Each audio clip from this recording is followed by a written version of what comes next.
Hi friends, happy morning. நான் இன்றைக்கி மொக்காச்சோள ரவை வச்சு ஒரு கிச்சடி செய்கிறேன்.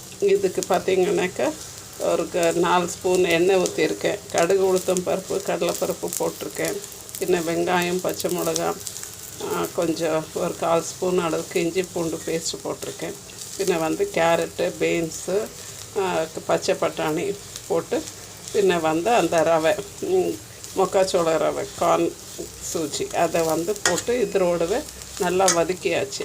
நல்லா வதக்கிட்டு நம்ம சைடில் இதுக்கு தேவையான அளவுக்கு தண்ணியை கொதிக்க வச்சுக்கலாம். கொதிக்க வச்சுக்கிட்டு இதில் ஊற்றி எடுத்துட்டாக்கா நம்மளுடைய கார்ன் உப்புமா ரெடி ஆகிடுச்சு.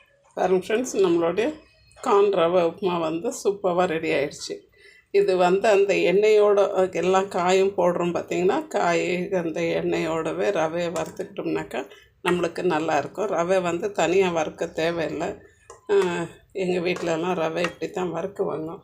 அது டேஸ்டியாகவும் இருக்கும், நல்லாவும் இருக்கும். சைட் பை சைடு நம்ம தண்ணி கொதிக்க வச்சு இதில் ஊற்றினோம்னாக்கா நம்மளுக்கு அது சீக்கிரம் குயிக்காக ரெடி ஆகிடும். பாருங்க ஃப்ரெண்ட்ஸ், நம்மளுடைய கார்ன் கிச்சடி சூப்பராக ரெடி ஆகிடுச்சு. எல்லோரும் ஹெல்த்தியாக சாப்பிடுங்க, ஹாப்பியாக இருங்க. ப்ளீஸ் ஷேர் பண்ண, சப்ஸ்கிரைப் பண்ண, லைக் பண்ண மறந்துடாதீங்க. தேங்க்யூ ஃப்ரெண்ட்ஸ், தேங்க்யூ ஃபார் வாட்சிங்.